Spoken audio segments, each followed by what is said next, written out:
Hello friends, स्वागत है आप सभी का Shreya online classes YouTube channel पर। तो कैसे हैं आप सभी? उम्मीद करता हूं कि आप सभी बहुत बढ़िया होंगे, स्वस्थ होंगे और मन लगा करके पढ़ रहे होंगे। तो आज की इस क्लास में हम लोग 12वीं का हिस्ट्री का चैप्टर 1 पढ़ रहे हैं और इसमें पार्ट 2 होगा ये, क्योंकि कल हम लोगों ने पार्ट 1 पढ़ लिया था। इसका नाम है, इस चैप्टर का नाम है ईंट, मनके तथा अस्थियाँ, हड़प्पा सभ्यता। इसके बारे में हम लोग बहुत ही आसान भाषा में आपको समझाएंगे, है ना। अगर आप 12वीं क्लास में हैं तो आप जरूर क्लास से जुड़ जाइए, क्योंकि बहुत ही इम्पोर्टेंट क्लास है। और अंत तक अगर आप इस क्लास से बने रहते हैं तो समझ लीजिए कि आपका इतिहास में बहुत अच्छा पकड़ बन जाएगा और आप अपना बेस्ट दे पाएंगे इतिहास में। एकदम बेसिक से आपको समझाएंगे, कोई दिक्कत समस्या नहीं होगा। तो आइए आप लोग लाइव क्लास से जुड़ जाइए। आइए क्लास को स्टार्ट करते हैं बिना देरी किए ही। चलिए फटाफट से आप लोग जुड़ जाएंगे। क्लास लाइव हो चुका है। हम लोग जो है इसमें पढ़ रहे हैं बिहार बोर्ड क्लास 12वीं हिस्ट्री पढ़ रहे हैं। चैप्टर 1 है, इसका नाम है ईंट, मनके तथा अस्थियां, हड़प्पा सभ्यता। हम लोग 1 शॉट पढ़ रहे हैं, इसमें पार्ट 2 होगा। आज पार्ट 2 होगा।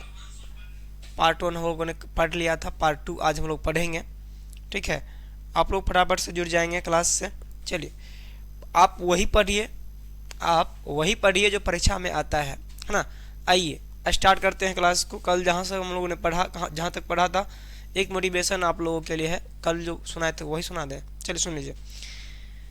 हाँ, मंजिल उन्हीं को मिलती है जिनके सपनों में जान होती है, पंखों से कुछ नहीं होता है, सिर्फ हौसलों से उड़ान होती है। अगर आपके पास हौसला है तो फिर आप ऊंचाइयों को छू लीजिएगा। अगर आपका हौसला डगमगा गया तो फिर आप ऊंचाइयों को नहीं छू पाएंगे। ठीक है, आइए क्लास को स्टार्ट करते हैं। कल हम लोगों ने जहाँ तक पढ़ा था वहीं से स्टार्ट करेंगे क्लास को। आइए हम लोग देखते हैं। हम लोगों ने यहाँ तक कल पढ़ लिया था, हम लोगों ने यहाँ तक पढ़ा था कल, है ना। हड़प्पा सभ्यता के जानकारी के स्रोत तक हम लोगों ने पढ़ लिया था। इससे आगे हम लोग आज की इस क्लास में पढ़ेंगे। तो इसमें हम लोग इसमें पढ़ लिए थे, रिकॉल कर लेते हैं। हड़प्पा सभ्यता के जानकारी के जो प्रमुख स्रोत जो है वह है आवास, मृदभांड, आभूषण, औजार, मोहर। इन सभी से हड़प्पा सभ्यता के बारे में जानकारियां हमें मिल पाती हैं, इन सभी वस्तुओं से। ठीक है, आइए आगे हम लोग बढ़ चलते हैं। यह है मृदभांड, यही हम लोगों ने जो देखा यही है मृदभांड, यही है मृदभांडो, है ना। यही है मृदभांडो और आवास यह है। देखिए हड़प्पा सभ्यता का, देखिए ये नगर जो देखिए आवास, एक के ऊपर एक आवास बना हुआ रहता था हड़प्पा सभ्यता में। और हड़प्पा सभ्यता में कोई भी आप जैसे देखेंगे घर, तो घर सभी लोगों का घर एक समान बना हुआ करता था। कोई लोग, यानी ऐसा नहीं है जैसे अभी होता है ना कि कई लोग एक मंजिला घर बनाते हैं तो कई लोग 2 मंजिला बना देते हैं, तो ऐसा नहीं था। वहाँ पर सभी लोगों का घर एक समान बनता था, एक समान ही बनाया करते थे सभी लोग घर। ठीक है, चलिए आप सभी को गुड मॉर्निंग है आप सभी को। ठीक है, गुड मॉर्निंग है आप सभी को। चलिए आइए आगे बढ़ चलते हैं। आगे बात करते हैं हड़प्पा सभ्यता का विस्तार। हड़प्पा सभ्यता के विस्तार के बारे में अभी हम लोग जो है जान लेते हैं। देखिए हड़प्पा सभ्यता के विस्तार के बारे में अगर हम लोग जाने तो हड़प्पा सभ्यता का क्षेत्रफल था 12,99,600 12,99,600 वर्ग किलोमीटर था। हड़प्पा सभ्यता का विस्तार, जैसे भारत का जैसे विस्तार है ना, भारत का विस्तार इसे है ना। भारत का विस्तार इस तरह से है ना, है ना। आइए कितना, 12,99,600 वर्ग किलोमीटर इसका हड़प्पा सभ्यता का विस्तार था, है ना। और भारत का विस्तार कितना है कमेंट करके आपको बता देना है। ठीक है, आइए भारत का क्षेत्रफल कितना है ये आपको बताना है। यह आगे बात करेंगे। यह पूर्व से पश्चिम तक, हड़प्पा सभ्यता जो है पूर्व से लेकर के पश्चिम तक की बात कर लेते हैं तो 1600 किलोमीटर, 1600 किलोमीटर पूर्व से पश्चिम, है ना। पूर्व से पश्चिम, है ना। पश्चिम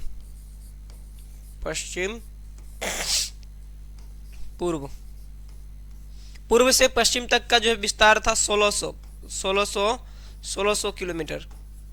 और वही अगर हम लोग बात कर लेते हैं, वही अगर हम लोग बात करें वही हम लोग अगर बात कर लें तो है ना, उत्तर से दक्षिण की अगर बात कर लेते हैं तो उत्तर से लेकर के दक्षिण तक इसका विस्तार कितना था, तो उत्तर से दक्षिण से लेकर के जो है 1100 किलोमीटर, 1100 किलोमीटर है ना, 1100 किलोमीटर जो है इसका विस्तार था उत्तर से दक्षिण तक।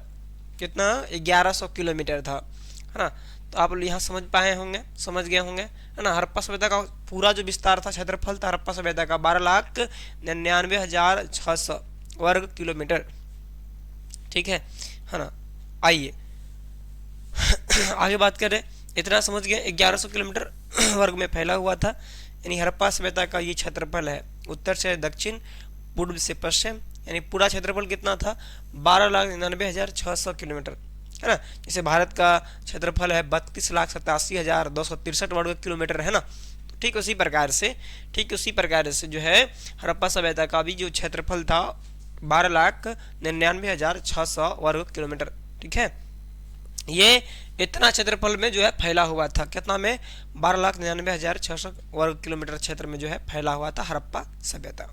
ठीक है, आइए आगे हम लोग चले, आगे बात कर ले, नेक्स्ट बात कर लेते हैं। तो देखिएगा, हाँ, पूर्व में आलमगीरपुर मेरठ, यहाँ देख रहे होंगे आप लोग, देख पाएंगे पूर्व में जो है आलमगीरपुर, है ना। यहाँ देखेंगे आप लोग, यहाँ थोड़ा सा, है ना, यहाँ पर आप देखेंगे पूरब में आलमगीरपुर, किधर गया भाई? हाँ, पूरब में आलमगीरपुर, है ना। इसमें पूरब में जो है आलमगीरपुर था। पूरब में क्या था? तो पूरब में आलमगीरपुर, पूरब में आलमगीरपुर, पूरब में था आलमगीरपुर, है ना। और पश्चिम में सुतकांगेडोर आप देख पा रहे होंगे, सुतकांगेडोर ये है ना। और पूरब में जो है इस साइड, है ना, इस साइड जो है, इस साइड है ना, इस साइड था, क्या था? इस साइड था आलमगीरपुर, इस साइड आलमगीरपुर था, है ना। और पश्चिम में जो है सुतकांगेडोर था। ठीक है ना। यहाँ लिख लेंगे आप सुतकांगेडोर,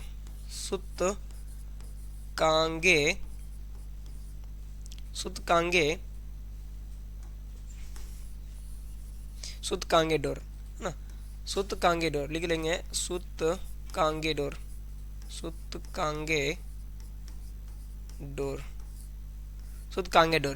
अगर हाँ, सुतकांगेडोर बलूचिस्तान। ठीक है, और आगे बात कर लेते हैं उत्तर में। अगर उत्तर की बात कर लेते हैं तो उत्तर में था मांडा। उत्तर में मांडा कहाँ पड़ता है? तो मांडा पड़ता है जम्मू कश्मीर में। मांडा पड़ता है जम्मू कश्मीर में पड़ता है। कहाँ पड़ता है? जम्मू कश्मीर में। ठीक, मांडा पड़ता है जम्मू कश्मीर में। अगर दक्षिण की बात करें तो दक्षिण में दैमाबाद पड़ता है। दैमाबाद महाराष्ट्र में पड़ता है, दैमाबाद। ठीक, इतना बात समझ गए? कमेंट करके बता दीजिए, इतना बात समझ में आ गया होगा, है ना। इतना बात आप लोगों को समझ में आ जाना चाहिए, कमेंट करके आप लोग बता देंगे। ठीक है, ठीक, मांडा देख पा रहे होंगे, मांडा यहाँ पर है, ठीक, मांडा मिला, है ना, मांडा मिल गया। आगे दैमाबाद जो है दक्षिण में पड़ता है ना, निचला साइड में पड़ता है, निचला साइड में पड़ता है। ठीक है ना, थोड़ा सा। ठीक है, आइए हम लोग आगे बढ़ चलते हैं, हम लोग नेक्स्ट बढ़ चलते हैं। इतना बात आपको समझ में आ जाना चाहिए। आगे बात कर लेते हैं हड़प्पा सभ्यता के प्रमुख स्थल के बारे में। हड़प्पा सभ्यता के प्रमुख स्थल के बारे में अब हम लोग पढ़ लेंगे। आइए पढ़ लेते हैं। तो हड़प्पा सभ्यता के प्रमुख स्थल था हड़प्पा पहले जो है पंजाब में पड़ता था, और अभी वर्तमान में पाकिस्तान में पड़ता है। पाकिस्तान में पड़ता है ना। और मोहनजोदड़ो सिंध जो है पाकिस्तान में पड़ता है, वर्तमान में पाकिस्तान में पड़ता है, लेकिन पहले तो भारत में ही था, और पाकिस्तान भी तो पहले भारत का ही अंग था। और आगे हम लोग बात कर लेते हैं लोथल है आपका जो है गुजरात में। तो यहाँ से क्वेश्चन आपसे पूछ लिया जाता है कि लोथल जो है कहाँ है स्थित है, लोथल कहाँ स्थित है, तो बता देंगे आप कहाँ लोथल कहाँ स्थित है, तो कहेंगे गुजरात में है। कहाँ है? गुजरात में है, लोथल गुजरात में है। कालीबंगान भी राजस्थान में है। इंपॉर्टेंट है ये दो जो है ये इंपॉर्टेंट है। क्या है? इंपॉर्टेंट है। आपसे पूछ लिया जाएगा कालीबंगा कहाँ स्थित है बताइए, तो आप कहेंगे राजस्थान में है। राजस्थान में है। कहाँ है? ये राजस्थान में है। रंगपुर गुजरात में पड़ता है। रंगपुर गुजरात में पड़ता है। ठीक है, आगे बात कर लें। देखिए ये हड़प्पा सभ्यता के प्रमुख स्थल है। हड़प्पा सभ्यता के प्रमुख स्थल है ना। हाँ, इसमें आप मैप में भी आप लोग देख पाएंगे मैप में भी आप लोग जो है देख पा रहे होंगे। देखिएगा कालीबंगा मिल गया। यहाँ देखिए कालीबंगा है ना, कालीबंगा मिला। ठीक है, कालीबंगा मिल गया। लोथल मिल गया। मैप में आप देख पा रहे होंगे लोथल मिला है ना। और यहाँ पे आप देख पाएंगे हड़प्पा यहाँ है, हड़प्पा यहाँ है। ठीक है ना, और देख पा रहे होंगे आप, इस सारी बातों को देख लिए होंगे। ठीक ना, और ये हड़प्पा सभ्यता के प्रमुख स्थल है। यहाँ से क्वेश्चन आपसे बनता है, आप लोग से एग्जाम में पूछ लेता है क्या कि हड़प्पा के बारे में आपसे पूछ दिया जाएगा कि हड़प्पा किस नदी के किनारे अवस्थित है, बता दीजिए। तो याद रखेंगे हड़प्पा रावी नदी के तट पर है। हड़प्पा रावी नदी हड़प्पा रावी नदी के तट पर है ना। थोड़ा डिटेल्स में आगे हम लोग बात कर ले, नेक्स्ट पेज लेकर के बात कर लेते हैं। चलिए यहाँ पर थोड़ा सा बात कर लेते हैं डिटेल्स में, है ना। इम्पोर्टेंट है इसीलिए बात कर लेते हैं। हड़प्पा के बारे में हम लोग थोड़ा सा डिटेल्स में चलते हैं, आगे उसे पढ़ेंगे ही। हड़प्पा के बारे में विस्तार से बात करेंगे। हड़प्पा का खोज अगर बात करें, हड़प्पा की खोज की अगर बात करें तो इनका खोज दयाराम साहनी के द्वारा किया गया। दयाराम साहनी जी के द्वारा इनका खोज किया गया। ठीक है, दयाराम साहनी जी के द्वारा हड़प्पा की खोज किया गया।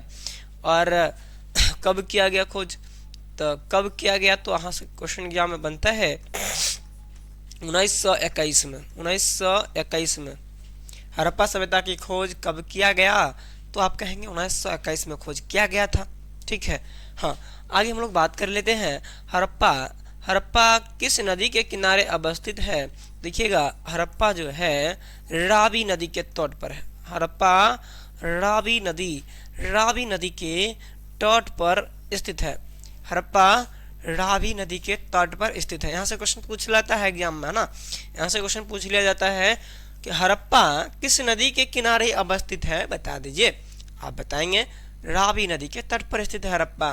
ठीक है, अगर आपसे पूछ लिया जाए कि बताइए हड़प्पा की खोज किसने किया, तो आप कहेंगे दयाराम साहनी जी ने किया। ठीक है ना। कब किया गया, 1921 में किया गया, है ना। इतना बात आप लोग को समझ में आ गया होगा, है ना।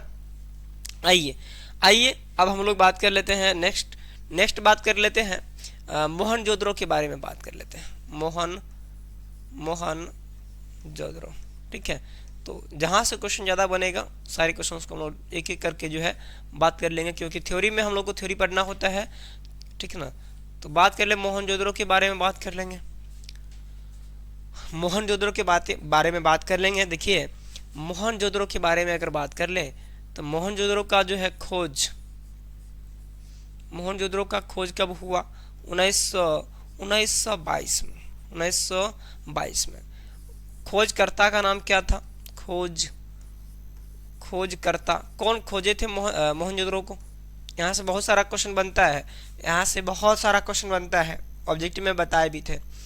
खोजकर्ता का नाम था राखल दास बनर्जी। राखल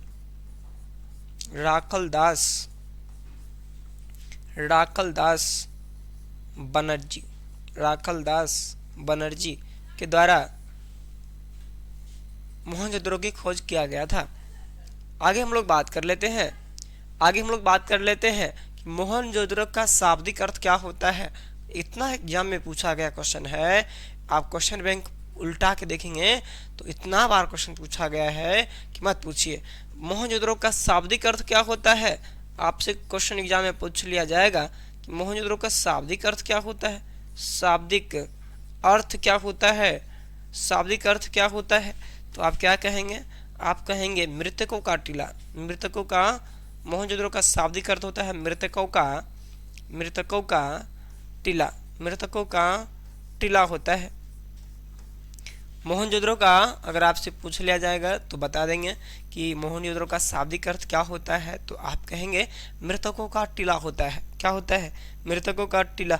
विनीत, हाँ मेरे विनीत जुड़े हैं क्लास से, चलिए स्वागत है विनीत।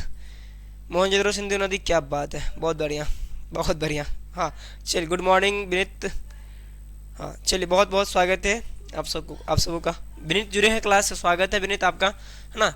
आगे बात करेंगे, मोहनजोदड़ो सिंधु नदी के किनारे अवस्थित है।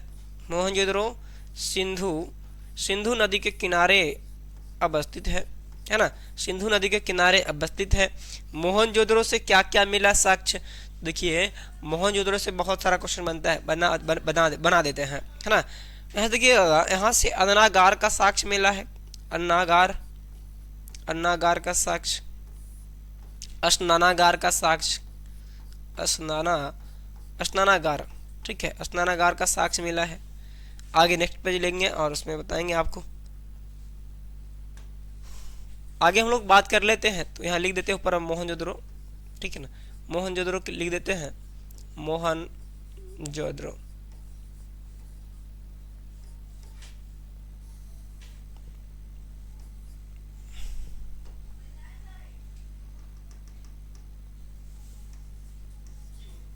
मोहनजोदड़ो ऊपर लिख देते हैं और मोहनजोदड़ो, ठीक है।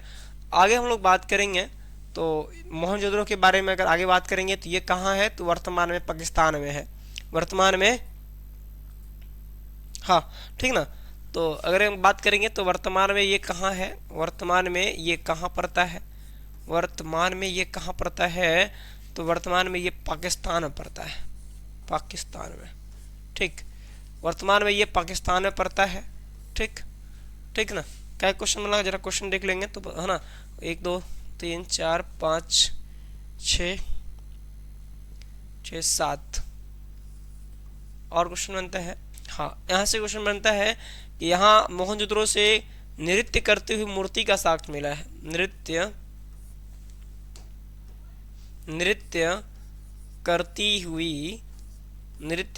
हुई मूर्ति का साक्ष्य मिला है, मूर्ति का साक्ष्य मिला है। यहाँ से याद रखेंगे कि नृत्य करती हुई मूर्ति का साक्ष्य मिला है, ठीक है। हाँ, यहाँ से क्या मिला है ना। विनीत जुड़े हैं, चलिए विनीत जुड़े रहेंगे लास्ट तक, है ना, अंत तक जुड़ेंगे, अंत तक जुड़े रहेंगे आप लोग, ठीक है, ठीक है। यहाँ से जितना क्वेश्चन बढ़ रहा था सारा क्वेश्चन हम लोगों ने देख लिया, ठीक है। 1 2 3 4 5 6 7 8, है ना, 8 क्वेश्चन बना था, 8 क्वेश्चन हम लोगों ने बना दिया। मोहनजोदड़ो के बारे में समझ गए, क्लियर, ठीक है। कोई समस्या परेशानी है, बोलिए, कोई समस्या परेशानी है तो बोल दीजिए। कोई समस्या परेशानी अगर आप लोग को अगर हो, दिक्कत समस्या कोई अगर है तो बोल दीजिए।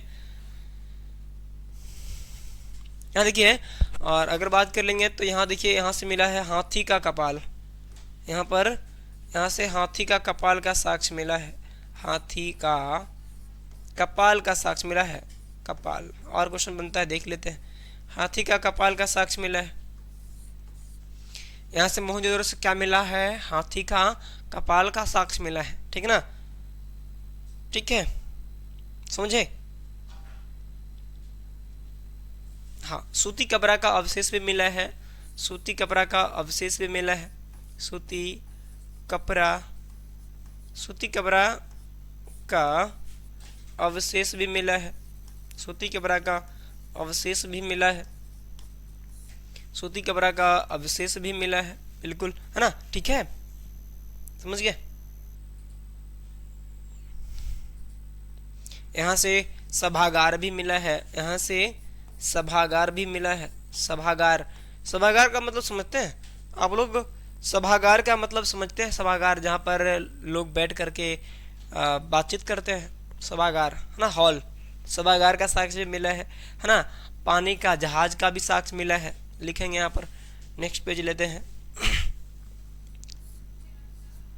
पानी का जहाज का भी साक्ष्य मिला है। पानी का जहाज, पानी का जहाज का भी साक्ष्य मिला है ना। मोहनजोदड़ो से क्या क्या मिला देख लीजिए, बहुत सारा क्वेश्चन बन रहा है ना। ठीक है, ठीक।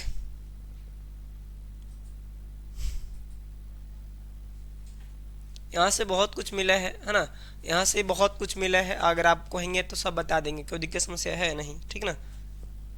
ठीक है, हाँ, दाढ़ी वाले मनुष्य की प्रतिमा भी मिला है। ठीक है, गाड़ी के पहिए भी मिले हैं। गाड़ी के पहिए का भी साक्ष्य मिला है मोहनजोदड़ो से। गाड़ी के पहिए, गाड़ी के पहिए का साक्ष्य भी मिला है। ठीक है, गाड़ी के पहिए का साक्ष्य भी मिला है। और मनुष्य के मनुष्य के मनुष्य के मनुष्य के जो है एक मनुष्य के जो है दाढ़ी वाले, हाँ, दाढ़ी वाले मनुष्य के, दाढ़ी वाले, दाढ़ी वाले, दाढ़ी दाढ़ी वाले दाढ़ी वाले मनुष्य की प्रतिमा मिला है। दाढ़ी वाले मनुष्य की प्रतिमा भी मिला है। मनुष्य की प्रतिमा का साक्ष्य भी मिला है। ठीक है, ठीक, ठीक, हाँ, ठीक, हाँ। पशुपति की मुद्रा भी मिला है। पशुपति, पशुपति, पशुपति की मुद्रा का भी साक्ष्य मिला है। ठीक,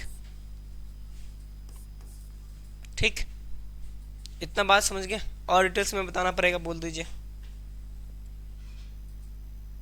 और कोई समस्या परेशानी? यहाँ से बात कर लेते, पुजारी का एक, पुजारी का सिर भी मिला है यहाँ पर। पुजारी का सिर भी मिला है। सिर, सिर का मतलब ये सिर वाला कपाल है ना, ये सिर का साक्ष्य भी मिला है। पुजारी के सिर का भी साक्ष्य मिला है मोहनजोदड़ो से। ठीक, आज लगता है सभी लोग जुड़े नहीं हैं अभी तक।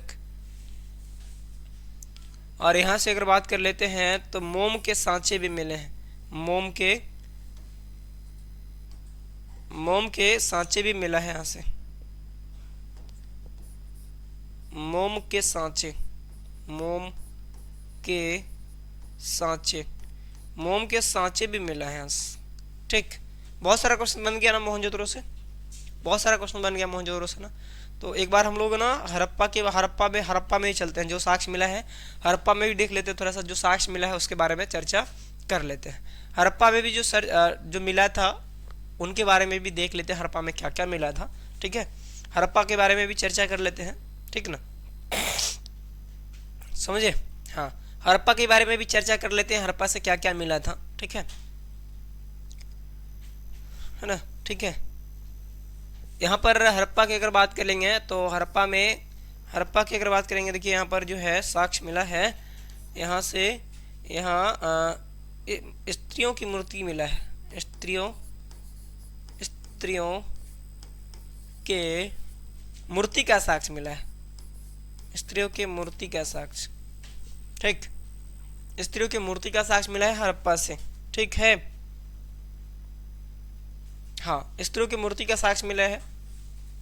ठीक है, और यहाँ से जो है ठोस पहिए वाली गाड़ी मिला है। ठोस पहिए वाली गाड़ी का साक्ष्य मिला है। ठोस पहिए वाली गाड़ी का साक्ष्य मिला है हड़प्पा से। ठीक है, समझे? हड़प्पा से मिला है। ठीक,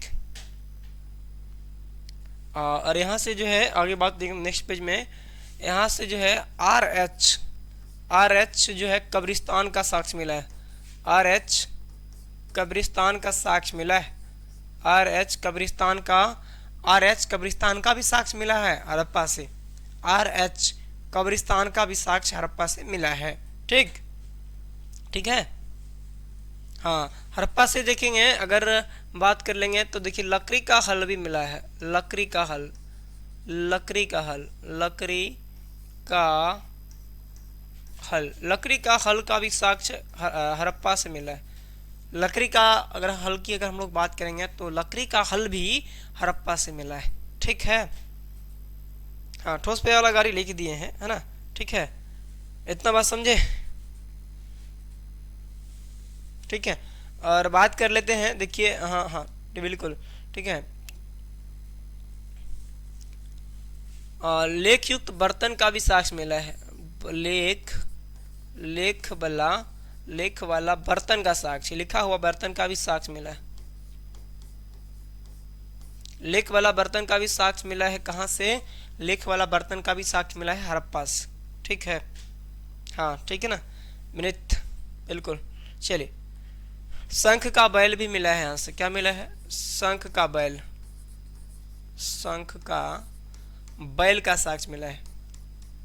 शंख का बैल का साक्ष्य मिला है यहाँ से। ठीक है, शंख वाला बैल का साक्ष्य मिला है। कहाँ से? हड़प्पा से मिला है। लेकिन जो इम्पोर्टेंट है, जो इम्पोर्टेंट है ना, सारा क्वेश्चन अभी हम लोग बात कर लेंगे। इम्पोर्टेंट क्वेश्चन, गेहूं जौ गेहूं गेहूं जौ, गेहूं जौ, गेहूं जौ का भी साक्ष्य कहाँ से मिला है? देखिए, गेहूं जौ का भी साक्ष्य हड़प्पा से ही मिला है। गेहूं जौ का साक्ष्य भी हड़प्पा से ही मिला है। ठीक है, ठीक। गेहूं जौ की साक्ष्य, मटर तिल की खेती, है ना, मटर तिल की खेती का भी साक्ष्य, मटर तिल की खेती का साक्ष्य। ठीक है, इतना बहुत ज़्यादा इंपॉर्टेंट, जो इम्पोर्टेंट है ज़्यादा इंपॉर्टेंट ये सब नहीं क्वेश्चन आता है। ठीक है ना, लेकिन आपको बता दी, जानकारी के लिए आपको बता दें। ठीक है ना, चलिए ठीक है, तो आगे हम लोग बढ़ चलते हैं। आगे हम लोग नेक्स्ट बात कर लेते हैं, आगे बढ़ेंगे। लोथल के बारे में जान लेते हैं। क्या जानते हैं? लोथल के बारे में अब हम लोग जान लेंगे। लोथल के बारे में चर्चा कर लेते हैं थोड़ा सा। ठीक है, लोथल के बारे में चर्चा कर लेते थोड़ा सा।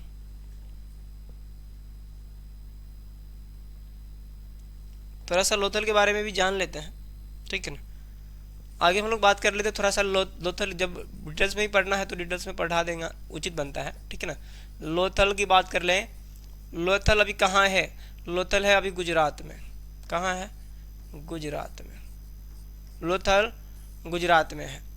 लोथल कहाँ है? तो वर्तमान में गुजरात में। एग्जाम में पूछता है ये, एग्जाम में क्वेश्चन पूछता है लोथल कहाँ है, तो बता देंगे। लोथल का खोज कब किया गया था? याद रख लेंगे, 1957 में। इन लोथल का खोज की अगर बात करें, खोज 1957 में किया गया था, 1957 में।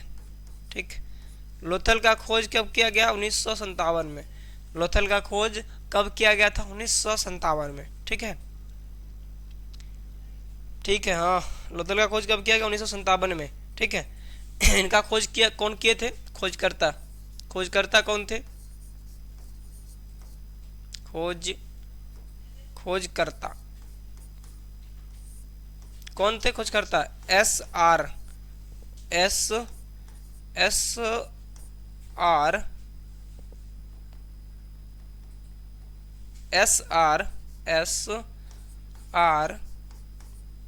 राव।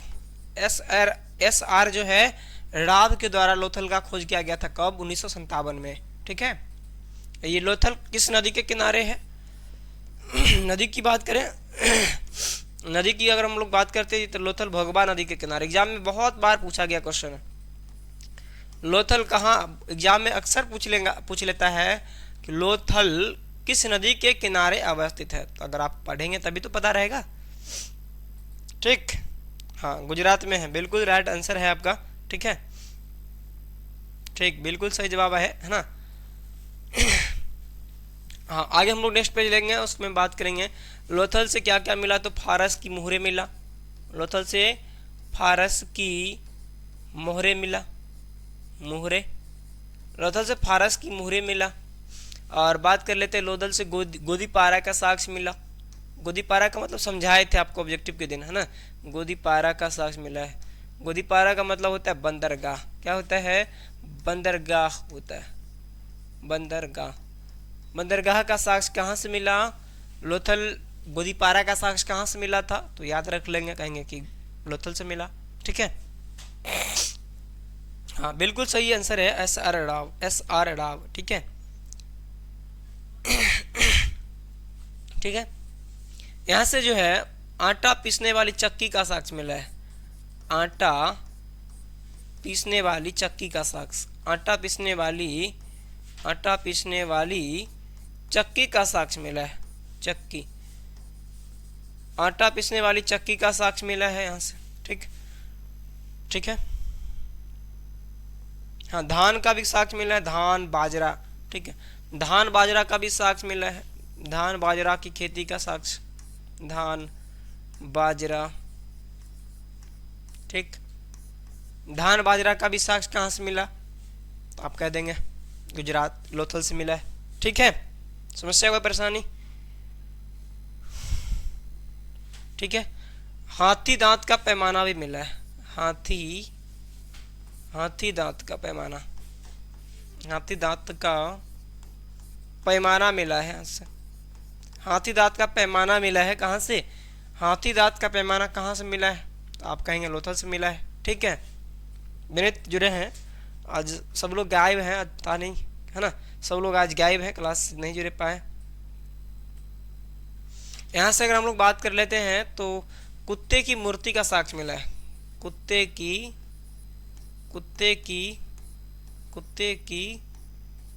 मूर्ति का साक्ष्य मिला है। अगर आप लोग को लग रहा होगा कि इतना डिटेल्स में नहीं बताना है तो बोल दीजिएगा, हम लोग फास्टली आगे बढ़ जाएंगे। ठीक है, अगर लग रहा हो कि अब थोड़ा सा उतना डिटेल्स में नहीं बताया जाए तो फिर छोड़ देंगे, आगे हम लोग पढ़ते चले जाएंगे। ठीक है, डिटेल्स में ताकि इसलिए बता रहे हैं ताकि आप लोग को फायदा एग्जाम में बेहतर तरीका से समझ में आ जाए। हाँ, आगे हम लोग बात कर लेते हैं। यहाँ से मिला है तीन युगल समाधान। तीन युगल समाधान का साक्ष्य मिला है। यानी तीन युगल समाधान का मतलब क्या होता है कि तीन लोगों को एक साथ दफनाया गया था, वो भी साक्ष्य मिला है लोथल से। यानी तीन लोगों को एक साथ दफनाया गया था लोथल में। ठीक है, हाँ ठीक है, हाँ बिल्कुल भाई। ठीक, ठीक है। नेक्स्ट बात कर लेते हैं तो मनकों का कारखाना भी मिला है। मनकों का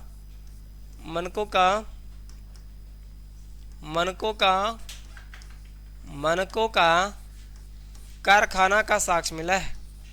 मनकों का कारखाना का साक्ष्य मिला है। ठीक, ठीक है ना। ठीक, चलिए आगे बढ़ चलते हैं। हम लोग आगे आते हैं, कालीबंगा के ऊपर चलते हैं। हम लोग बात कर लेते हैं थोड़ा सा कालीबंगा के बारे में। कालीबंगा के बारे में चर्चा कर लेते हैं कि कालीबंगा के बारे में चर्चा करेंगे। कालीबंगा हम लोग नेक्स्ट चर्चा कर लेते हैं कालीबंगा के बारे में। कालीबंगा,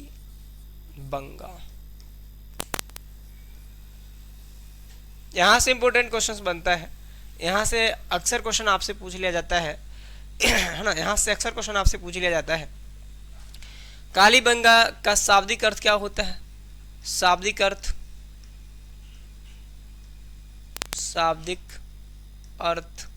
क्या होता है? कालीबंगा का शाब्दिक अर्थ अगर बात कर लें तो इसका शाब्दिक अर्थ होता है काली चूड़ियाँ। काली चूड़ियाँ, कालीबंगा का शाब्दिक अर्थ होता है काली चूड़ियाँ। कालीबंगा का शाब्दिक अर्थ होता है काली चूड़ियाँ। ठीक है, यहाँ से क्वेश्चन बनता है, क्वेश्चन आपसे पूछ लिया जाता है। ठीक है, ठीक है ना। हाँ, कालीबंगा के बारे में यहाँ तो समझ में आया। चलिए, कालीबंगा का खोज कब किया गया था? कालीबंगा का खोज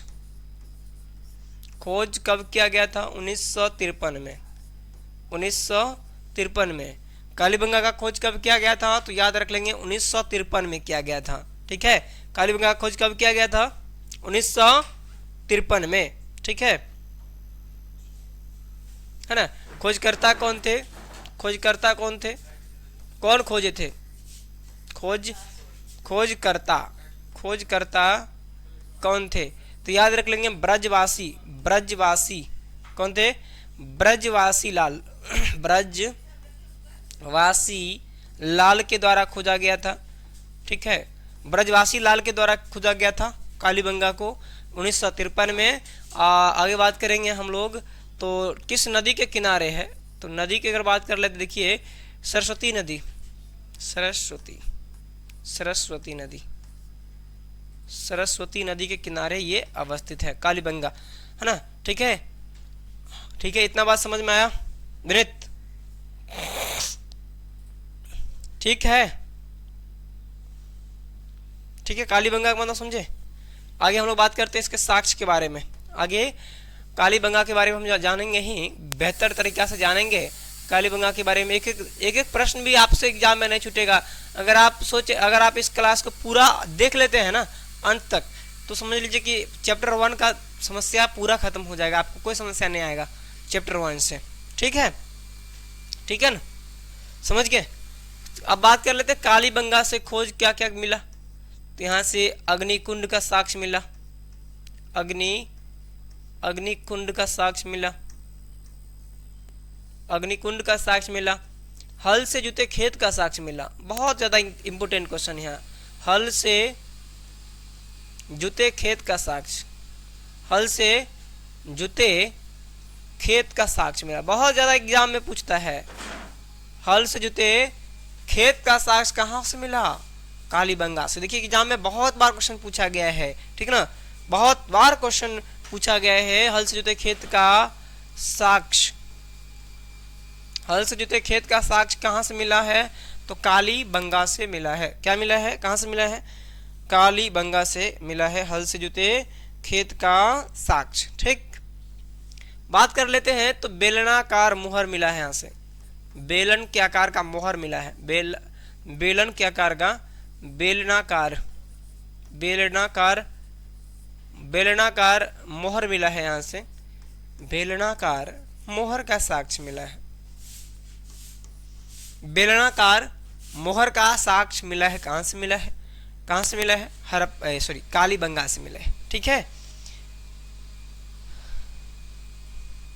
हाँ बिल्कुल, विनीत जुड़े हैं। और आज सब लोग पता नहीं कहाँ गायब हो गए, है ना। आज सब लोग आज नहीं जुड़ पाए हैं क्लास से, हाँ। तांबे के बैल की मूर्ति मिला है। तांबे के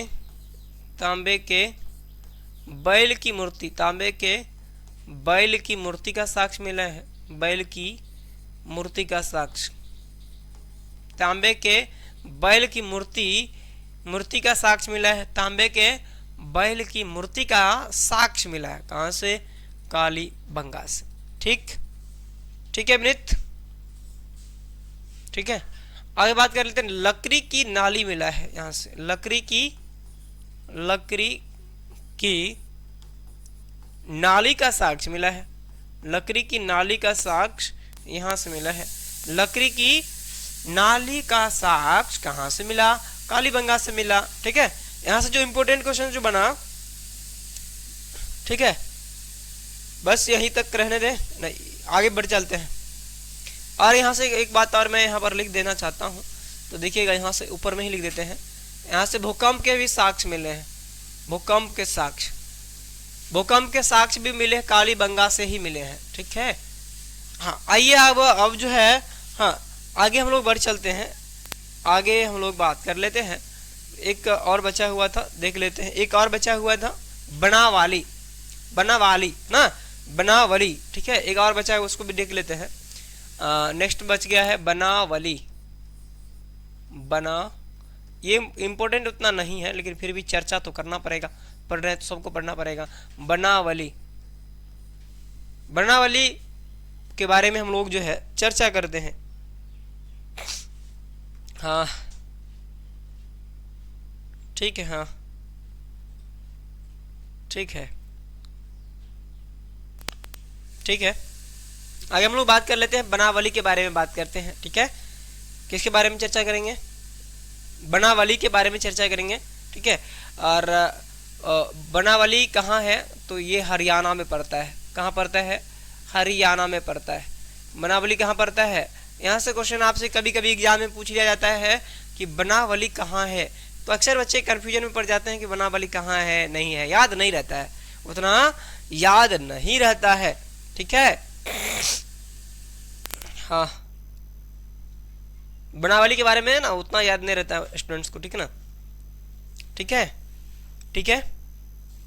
तो बनावली का खोज की बात कर ले हम लोग। देखिए, खोज की अगर बात कर लेते हैं, खोज कब किया गया था बनावली का? 1973 में। 1973 में 1900 बनावली की खोज कब किया गया था? 1973 में किया गया था। कब? 1973 में। ठीक, ठीक है। खोजकर्ता कौन थे? खोजकर्ता कौन थे? खोजकर्ता रविंद्र सिंह बिष्ट। रविंद्र सिंह बिष्ट। ठीक, ठीक है। और अगर बात कर लेते हैं, ये नदी किस नदी के किनारे है? किस नदी के किनारे है? तो याद रखेंगे सरस्वती नदी के किनारे है। सरस्वती नदी के किनारे है।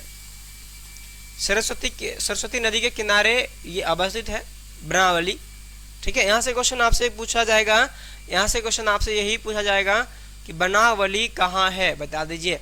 बनावली कहाँ स्थित है, बता देंगे विनीत? बता देंगे आप? यहाँ से क्या क्या मिला है जरा उस पर भी चर्चा कर लेते हैं। तो यहाँ से जो है नाक कान की बाली मिला है। नाक कान की बाली मिला है। नाक कान की बाली का साक्ष्य मिला है।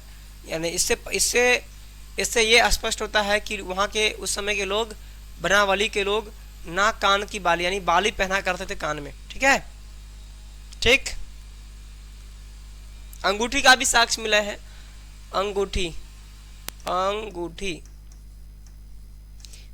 जो अभी पहनते हैं ना लोग, अंगूठी का भी साक्ष्य कहाँ से मिला है? तो बनावली से। ठीक है, कहाँ से मिला है? बनावली से मिला है। ठीक है, हाँ। यहाँ से मछली पकड़ने के जो है, सॉरी, यहाँ से जो है खिलौना मिला है। यहाँ से खिलौना का साक्ष्य मिला है। खिलौना, मछली पकड़ने का कांटा, मछली पकड़ने का कांटा। यहीं से हो गया, थ्योरी कंप्लीट हो गया इसका। जो इम्पोर्टेंट क्वेश्चन था सारा कंप्लीट हो गया। मछली पकड़ने का कांटा का साक्ष्य मिला है। यहीं तक आगे हम लोग बढ़ चलेंगे। ठीक है, कई लोग कला है ना, मछली पकड़ने के कांटा का साक्ष्य मिला है। ठीक, हाँ। एक चनहुद्रो बच गया था, चनहुद्रो को भी देख लेते हैं। ठीक है ना, चनहुद्रो बच गया था, चनहुद्रो के बारे में भी जान लेते हैं थोड़ा सा। चनहुद्रो इंपॉर्टेंट, यहाँ से भी क्वेश्चन बनता है। चनहुद्रो, यहाँ से क्वेश्चन बनता है। चनहुद्रो से भी क्वेश्चन आपसे पूछा जाएगा। यहाँ से क्वेश्चन इंपॉर्टेंट बनता है कि लिपस्टिक का साक्ष्य कहाँ से मिला था। यहाँ से एकमात्र क्वेश्चन बनता है कि लिपस्टिक का साक्ष्य कहाँ से मिला था। क्वेश्चन बार बार एग्जाम में पूछ लेता है ना, चनहुद्रो। ठीक है, हाँ। जुड़े हुए हैं विनीत कुमार, जुड़े हुए हैं अभी क्लास से, है ना। हाँ, विनीत कुमार जुड़े हैं, बहुत खुशी की बात है। विनीत जुड़े हैं, है ना। चनहुद्रो की बात कर लेते हैं तो याद रखेंगे, चनहुद्रो का खोज 1931 में किया गया था। कब किया गया था? 1931 में चनहुद्रो का खोज किया गया था। खोज कब किया गया? खोज 1931 में। यहाँ से क्वेश्चन बनता, खोज के बारे में अक्सर क्वेश्चन ज़्यादा नहीं पूछता है। खोज कब किया गया था? 1931 में। क्या गया था? हाँ, चनहुद्रो का खोज 1931 में किया गया था। ठीक है, ठीक, ठीक है ना। और बात कर लेंगे खोजकर्ता कौन थे। खोजकर्ता का नाम अगर पूछ लिया जाए, पूछता नहीं है। ठीक है, खोजकर्ता का नाम पूछा जाए तो खोजकर्ता कौन थे? NG मजुमदार। NG मजुमदार खोजकर्ता थे NG मजुमदार। ठीक, ठीक है। इतना बात समझ गए विनीत? कमेंट करके बता दीजिए विनीत। समझ में आ रहा है? समझ में आ रहा है? ये जो है पाकिस्तान में पड़ता है, ये पड़ता है वर्तमान पाकिस्तान में पड़ता है, पाकिस्तान में पड़ता है। ये चनहुद्रो पाकिस्तान में पड़ता है। कहाँ पड़ता है? पाकिस्तान में। ठीक, समझ में आ गया? कमेंट करके बता दीजिए विनीत, समझ में आया? कमेंट करिए फटाफट से, बताइए, बता दीजिए फटाफट से कमेंट में करके। किस नदी के किनारे है? ये अगर आपसे पूछा जाएगा किस नदी के किनारे है तो याद रखेंगे सिंधु नदी, सिंधु नदी। अब बात कर लेते हैं क्या, यहाँ से बात कर लेते हैं क्या क्या मिला था। तो सबसे पहला इंपॉर्टेंट बात समझिएगा, लिपस्टिक का साक्ष्य मिला था। एग्जाम में ना बहुत बार क्वेश्चन पूछा जा क्या है, लिपस्टिक, लिपस्टिक, लिपस्टिक का साक्ष्य मिला है। लिपस्टिक का साक्ष्य कहाँ से मिला है? तो आप कहेंगे कि चनहुद्रो से मिला है। क्या? चनहुद्रो से मिला है। लिपस्टिक का साक्ष्य कहाँ से मिला है? चनहुद्रो से। ठीक है, ठीक है। यहाँ से बैलगाड़ी का भी साक्ष्य मिला है, बैलगाड़ी, बैलगाड़ी, बैलगाड़ी, तराजू, तराजू, यहाँ से बैलगाड़ी तराजू का भी साक्ष्य मिला है। ठीक है, समझ में आया? कमेंट करके बता दीजिएगा। ठीक है, ठीक है। यहाँ से पीतल का बतख, पीतल, पीतल का बतख का साक्ष्य मिला है, पीतल का बतख का साक्ष्य मिला है ना? पीतल का, चनहुद्रो से पीतल का बतख का भी साक्ष्य मिला है। ठीक, इतना समझ में आया? समझ में आया? कमेंट करके बता दीजिएगा। अलंकृत, अलंकृत, अलंकृत हाथी का भी साक्ष्य मिला है यहाँ से। बस हो गया, थ्योरी कंप्लीट हो गया इसका। कहाँ से क्या मिला था सारा हम लोगों ने देख लिया। अब हम लोग नेक्स्ट बढ़ते हैं आगे। आगे हम लोगों ने बहुत इस विस्तार से जान लिया। आइए कुछ हड़प्पा सभ्यता के प्रमुख स्थल के बारे में अब हम लोग जो है जानते हैं, चर्चा कर लेते हैं। सुरकोटदा कहाँ पड़ता है? सुरकोटदा गुजरात में पड़ता है। सुरकोटदा की अगर बात कर लेते हैं, सुरकोटदा गुजरात में पड़ता है। रोपर पंजाब में पड़ता है। यहाँ से रोपर के बारे में आपसे पूछ लिया जाएगा कि रोपर कहाँ पड़ता है, तो याद रख लेंगे रोपर पंजाब में पड़ता है। रोपर पंजाब में पड़ता है, याद रख लेंगे। ठीक है ना। सुरकोटदा भी पूछ लिया जाता है कभी कभी कि सुरकोटदा कहाँ है, तो याद रखेंगे गुजरात में है। रोपर कभी कभी पूछ लिया जाएगा कहाँ है, तो पंजाब में है। रोपर पंजाब में है। रोपर कहाँ है? पंजाब में है, याद रखेंगे। आगे बात करते हैं धौलावीरा। धौलावीरा भी गुजरात में। ये भी क्वेश्चन आपसे पूछ लिया जाता है कि बताइए धौलावीरा कहाँ है, धौलावीरा कहाँ स्थित है, तो कहेंगे आप गुजरात में है। ठीक है। राखी गढ़ी के बारे में भी कभी कभी पूछ लिया जाता है, तो राखी गढ़ी हरियाणा में पड़ता है। बनवाली हरियाणा में पड़ता है। बनवाली कहाँ पड़ता है? बनावली कहाँ पड़ता है? हरियाणा में पड़ता है। ठीक है, इतना समझ में आ गया होगा आपको। ठीक है, आइए इतना चर्चा की, एक एक बात को हम लोगों ने डिस्कशन करा, एक एक बात को हम लोगों ने जाना। देखिएगा हड़प्पा, यहाँ से इम्पोर्टेंट बात है, हड़प्पा और मोहनजोदड़ो, हड़प्पा और मोहनजोदड़ो हड़प्पा सभ्यता का दो प्रमुख नगर था।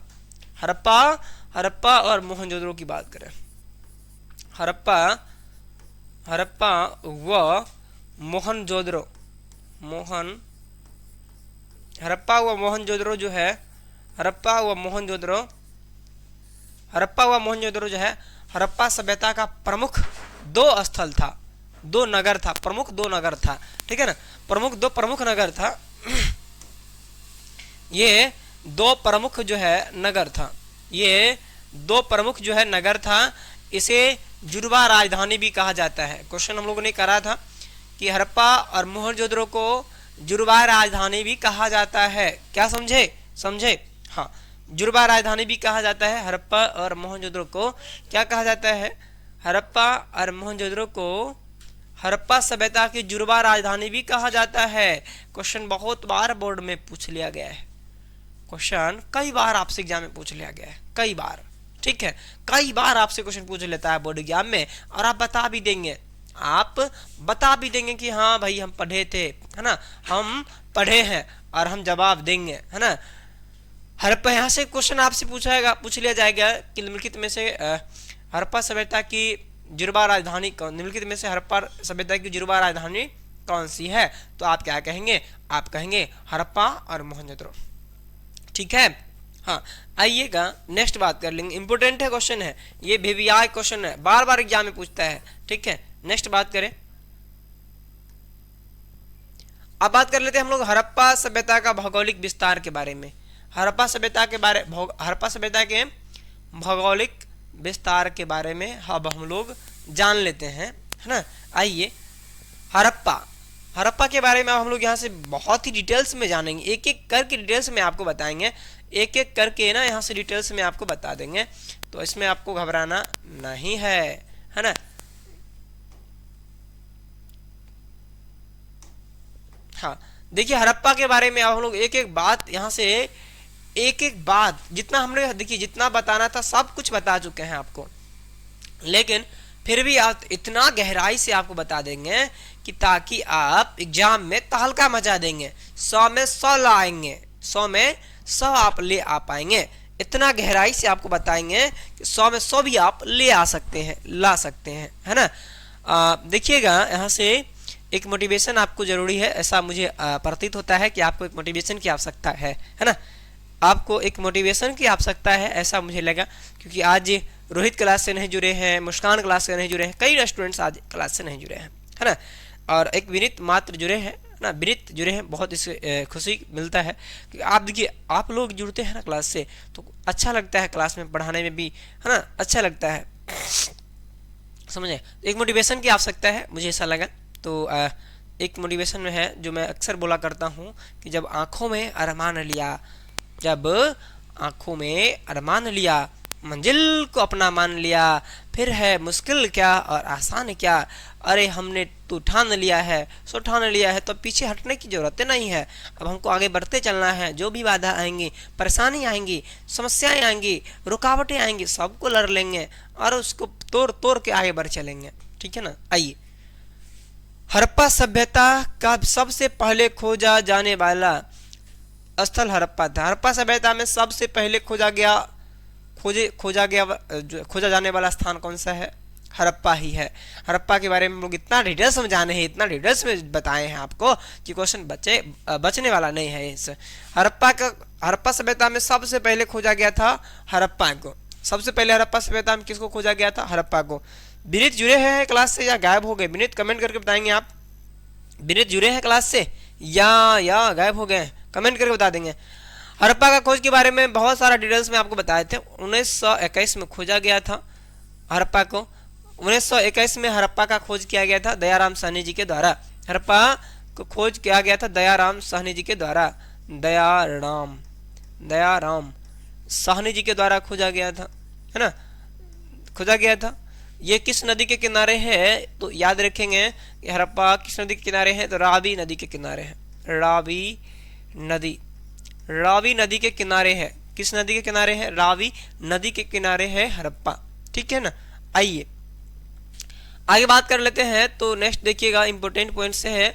हड़प्पा पाकिस्तान के पंजाब के माउंट गोमरी जिला में स्थित है। यहाँ से क्वेश्चन पूछता नहीं है, लेकिन फिर भी बताना आवश्यक है कि आप कहाँ कौन स्थित है, क्या है ना, तो कहाँ क्या है अवस्थित है बताना जरूरी है।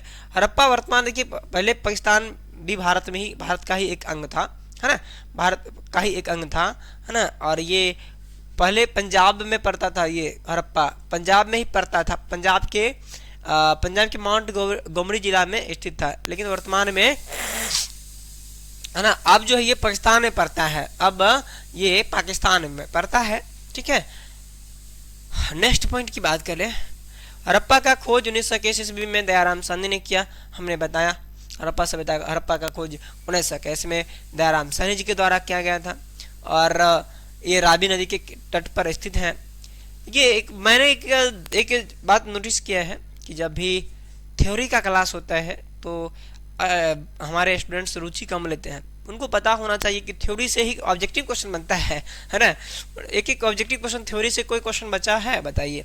एक एक थ्योरी से ही इतना क्वेश्चन ऑब्जेक्टिव बना देते हैं, इतना ऑब्जेक्टिव क्वेश्चन बना देते हैं कि आप एग्जाम में तहलका मचा सकते हैं, आप परीक्षा में तहलका मचा सकते हैं। इतना आपको विस्तार से थ्योरी को समझाते हैं। ऑब्जेक्टिव क्वेश्चन यहाँ से कई क्वेश्चन बनाए, सब क्वेश्चन बना दिए, है ना।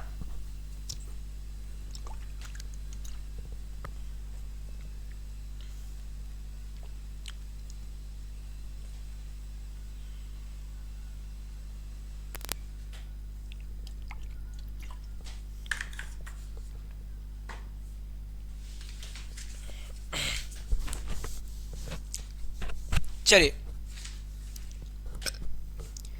हाँ विनीत जुड़े हैं क्लास से, विनीत क्लास से जुड़े हैं, बता देंगे। विनीत जुड़े हैं क्लास से, ठीक है ना। आइए, हड़प्पा बारे में चर्चा हम लोगों ने बहुत विस्तार से करा है। हड़प्पा रावी नदी के तट पर है, हड़प्पा रावी नदी के तट पर स्थित है। अभी जितना आपको डिटेल्स में बता रहे, आगे भी हम लोग एकदम विस्तार से पढ़ लेंगे, है ना। चलिए आइए नेक्स्ट बात कर लेते, इतना समझ में आ गया होगा आपको। अब बात कर लेते हैं मोहनजोदड़ो के बारे में। इस सब के बारे में हम लोगों ने एक एक क्वेश्चन को तोड़ तोड़ के समझा दिया, एक एक बात आपको विस्तार से बता दिया है। लेकिन दिक्कत समस्या यहाँ से आपको कोनो नहीं होने वाला है। यहाँ से क्वेश्चन अगर आपसे पूछा जाएगा तो तहलका मचा देंगे आप लोग, है ना। आइए हर मोहनजोदड़ो के बारे में भी जान लेते हैं फिर से। हमने आप डिटेल्स में चर्चा करा, लेकिन फिर से आपको बताएंगे ताकि आपका जो समझ है वो बेहतर हो जाए। बात करें मोहनजोदड़ो सिंधी भाषा का शब्द है। मोहनजोदड़ो किस भाषा का शब्द है तो याद रख लेंगे, सिंधी भाषा का शब्द है ना। मोहनजोदड़ो सिंधी भाषा का शब्द है। बात करें नेक्स्ट, मोहनजोदड़ो का अर्थ होता है मृतकों का टीला। हमने चर्चा करा था कि मोहनजोदड़ो का शाब्दिक अर्थ क्या होता है, हमने बात बताया था ना आपको कि मोहनजोदड़ो का शाब्दिक अर्थ मृतकों का टीला होता है।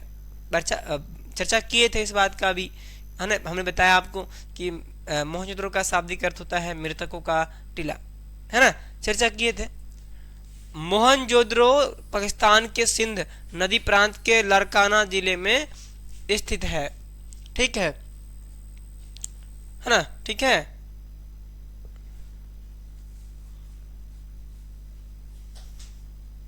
चलिए आगे बात कर लेते हैं। मोहनजोदड़ो सिंधु नदी के किनारे स्थित है, तो याद रख लेंगे मोहनजोदड़ो कहाँ है। आकाश कुशवाहा, हाय सर, हाय हाय आकाश, कैसे हैं बताइए। हाँ आकाश क्लास से जुड़ पाए हैं। आकाश और रोहित अब जुड़े हैं, क्या बात है। रोहित अब जुड़े हैं लेटेस्ट, क्या बात है रोहित, हेलो। रोहित आप जुड़े हैं क्लास से, है ना। चलिए आप सभी का स्वागत है, आप सभी का स्वागत है, जुड़िए। हाय, लेट हो गया, कोई बात नहीं है, कोई बात नहीं है। क्या आकाश कुछ पूछ रहे, फाइन सर। चलिए आइए आगे हम लोग बढ़ चलते हैं, ठीक ना।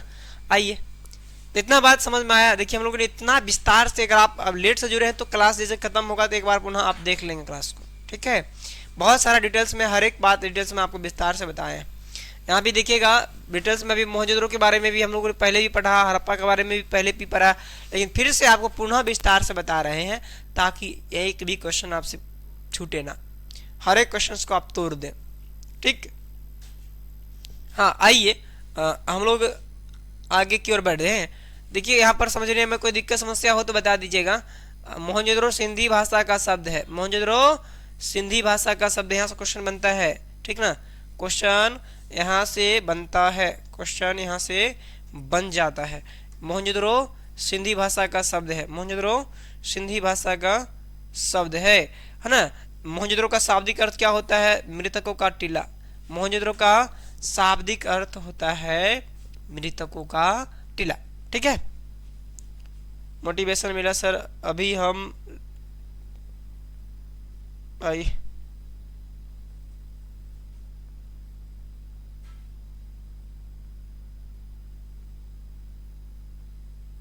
अच्छा आईएएस का कार्य देखें, क्या बात है।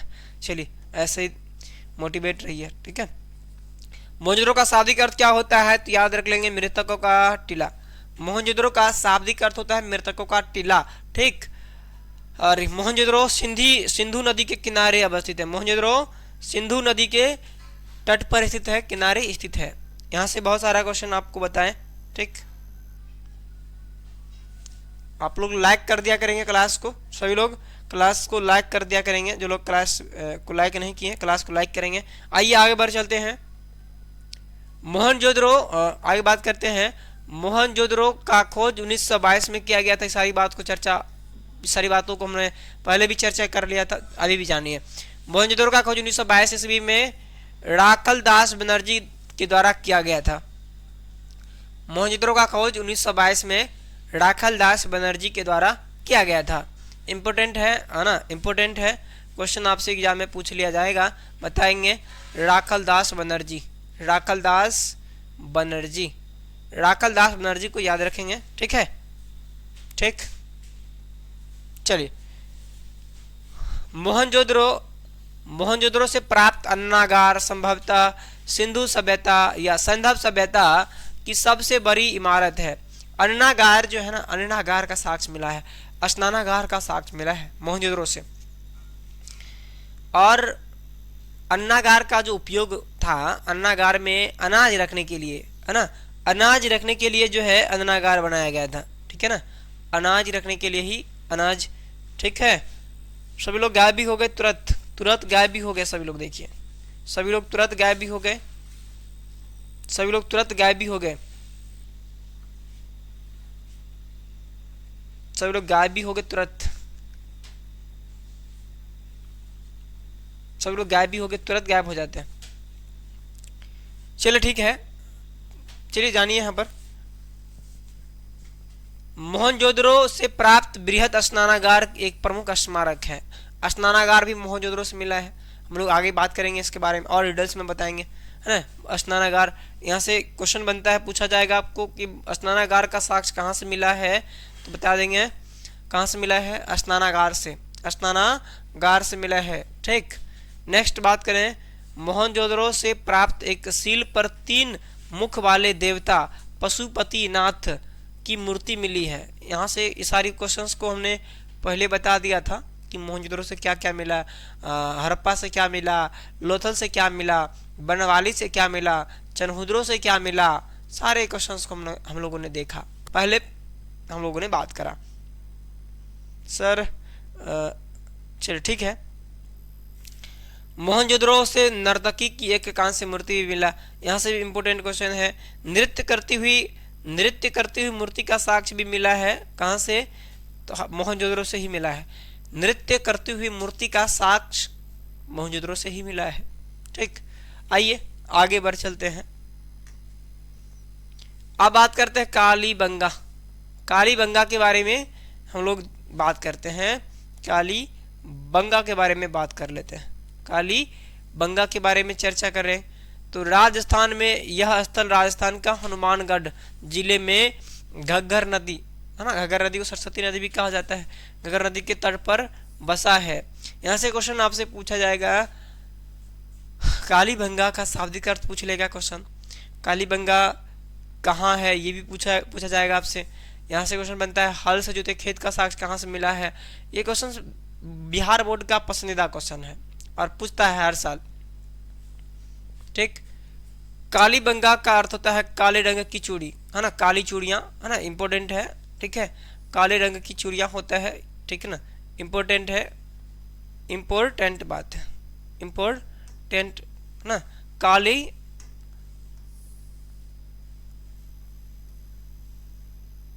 रंग की चूड़ियाँ या काली चूड़ियाँ होता है कालीबंगा का शाब्दिक अर्थ। काली का मतलब काला और बंगा का मतलब होता है चूड़ियाँ, ठीक।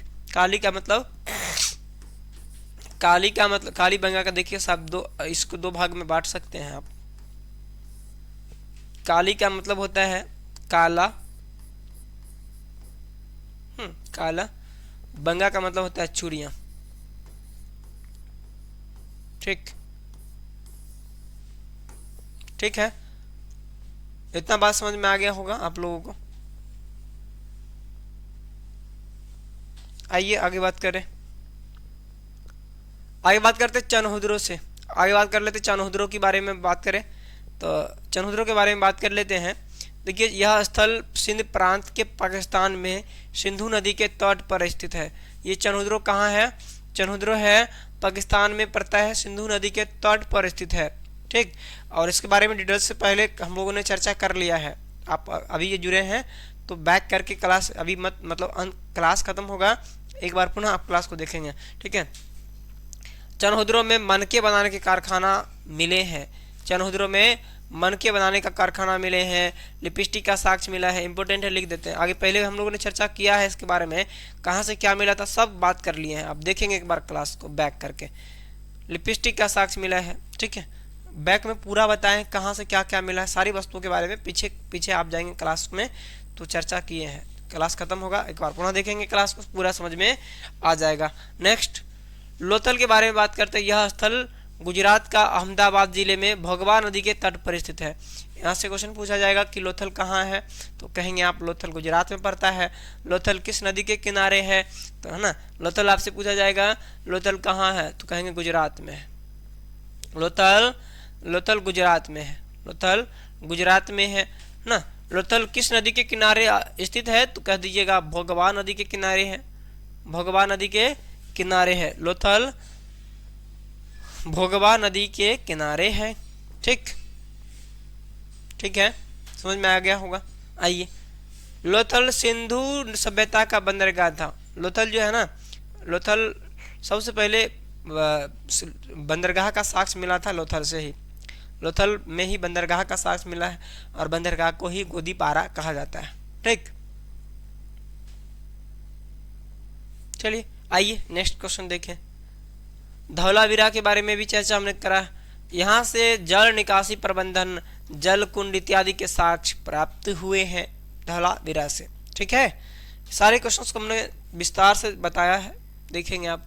जीवन निर्वाह के तरीके, यानी हड़प्पा सभ्यता के लोगों का रहने का तरीका क्या था, उनका रहने का रहन सहन कैसा था, है ना, उनकी परंपरा कैसी थी, उनकी रीति रिवाज संस्कृति के बारे में अब हम लोग जान लेंगे।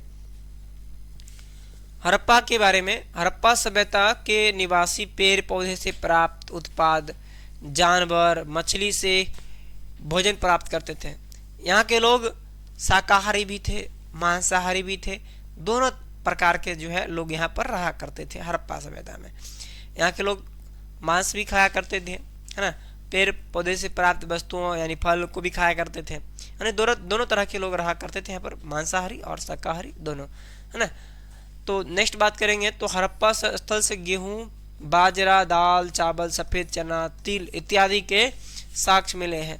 इसके बारे में पीछे हम लोग ने पहले चर्चा करा है, पूरा डिटेल्स में आपको बताएं कहाँ से क्या क्या मिली है, सब वस्तुओं के बारे में बता दिए हैं, आप देख लेंगे क्लास को बैक कर। इसमें अभी भी बता रहे हैं हड़प्पा स्थल से भेड़, बकरी, भैंस, सुअर, हिरन, घड़ियाल की हड्डियाँ मिली हैं। हड़प्पा सभ्यता से क्या क्या मिली हैं, भेड़, बकरी, भैंस, सुअर, हिरन, घड़ियाल की हड्डी का साक्ष्य मिला है। इससे पता चलता है कि ये जानवर भी पहले हुआ करता था, ठीक। नेक्स्ट बात कर लेते हैं कृषि प्रौद्योगिकी, यानी कृषि प्रौद्योगिकी मतलब कृषि लोग कैसे क्या करते थे, है ना। आइए, हड़प्पा के चोलिस्तान पाकिस्तान में पड़ता है और बनावली हरियाणा से मिट्टी के हल के प्रतिरूप मिले हैं। मिट्टी से क्या मिले, बनावली हरियाणा से मिट्टी के हल मिले हैं। कहाँ से, बनावली से।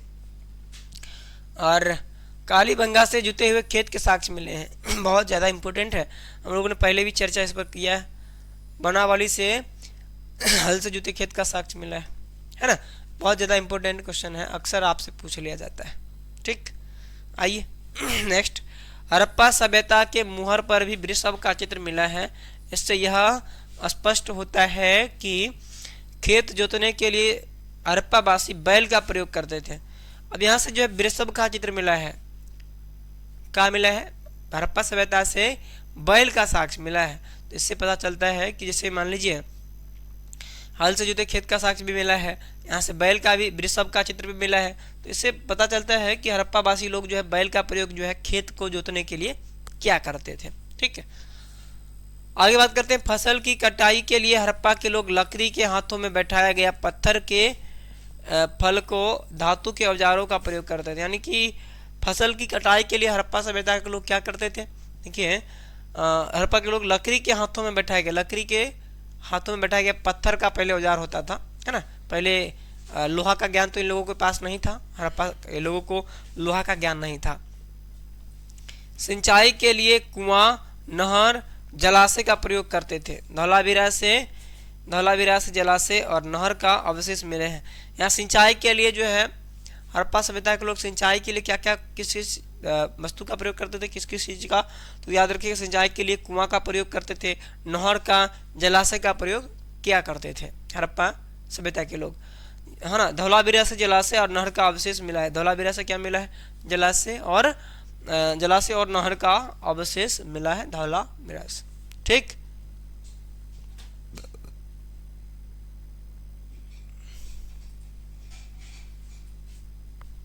नेक्स्ट बात करें, बस्ती के बारे में जान लेते हैं। बस्ती जो है, बस्ती दो प्रकार के थे। इसमें पहला एक दुर्ग था। दुर्ग एक निचला शहर। दुर्ग में बड़े बड़े लोग रहा करते थे, है ना। वहाँ के बड़े लोग रहा करते थे, प्रशासन के लोग रहा करते थे। और निचला जो था, निचला शहर में जनता लोग रहा करते थे। कौन रहते थे? जनता लोग, स्थानीय लोग। ठीक है। दुर्ग के बारे में बात करते हैं। दुर्ग आकार में छोटा था, इसे ऊंचाई पर बनाया गया था। यानी दुर्ग जो है ना, ऊंचाई पर बनाया गया था। और यहाँ पर बात कर लेते हैं, दुर्ग के चारों तरफ दीवार से घिरा गया था। यानी दुर्ग को चारों तरफ से घेर दिया गया था। दुर्ग को चारों तरफ से घेर दिया गया था, है ना, ताकि कोई बाहरी आक्रमणकारी आक्रमण ना करे दुर्ग पर, है ना, किला पर। ठीक है। आगे बात कर लेते हैं। यह दीवार इसे निचले शहर से अलग करता था। आगे दूसरा बात करेंगे। और दुर्ग में जो है ना, जैसे कि बताया कि स्थानीय शासक लोग रहा करते थे, है ना। प्रशासन के जो भी लोग थे वो लोग रहा करते थे दुर्ग में। और बात कर लेते निचला शहर में कौन लोग रहते थे। निचला शहर का आकार में दुर्ग से बड़ा था। यह सामान्य लोगों के लिए बनाया गया था। यानी जो सामान्य लोग थे, स्थानीय लोग थे, जो गांव के लोग रहा करते थे यहाँ पर, स्थानीय लोग। ठीक है। ठीक है। ठीक है।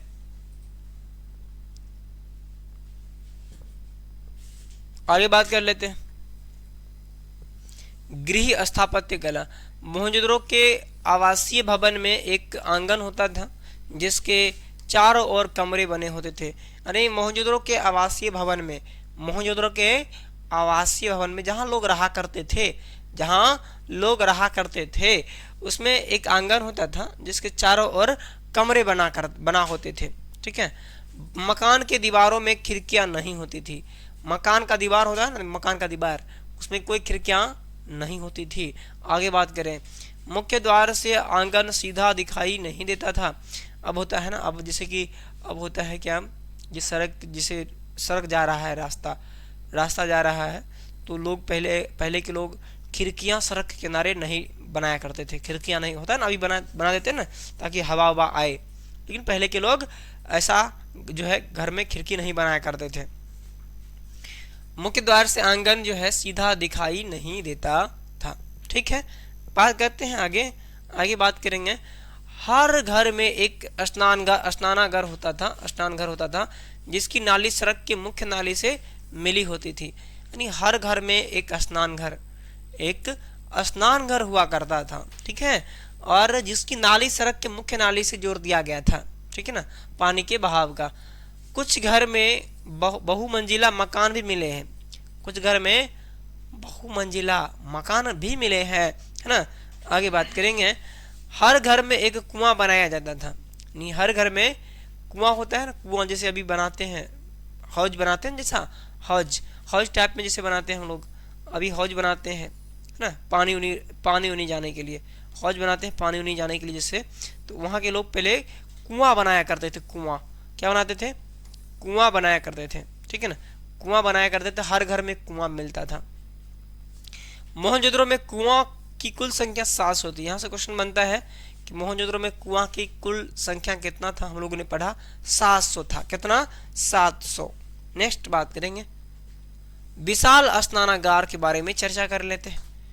मोहनजोदड़ो से विशाल स्नानागार के साक्ष्य मिले हैं, है ना। दुर्ग पर बड़े बड़े स्नान घर के अवशेष मिले हैं।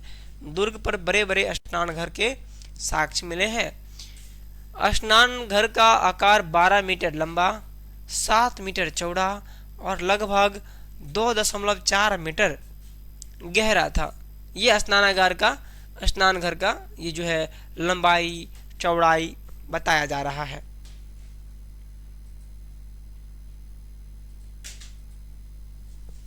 और बात करते हैं इसके चारों ओर एक बरामदे होते थे। स्नान घर को भरने के लिए कुआं का प्रबंध था। इसका प्रयोग धार्मिक अनुष्ठान के लिए किया या विशेष अवसर पर नहाने के लिए किया। ये जो स्नानागार था, ये जो स्नानागार मिला है, इसमें इसका जो प्रयोग हुआ करता था धार्मिक अनुष्ठान के लिए, किसी विशेष अवसर पर नहाने के लिए भी प्रयोग किया जाता था। ठीक है, इंपोर्टेंट क्वेश्चन है। ठीक है, चलिए आगे बात कर लेते हैं नेक्स्ट। चलिए तो अब हम लोग नेक्स्ट क्लास में इसका अंतिम पार्ट करेंगे, पार्ट 3। नेक्स्ट क्लास में हम लोग अंतिम पार्ट 3 पढ़ लेंगे। ठीक है ना। धन्यवाद, आपको लिख देते हैं पर धन्यवाद।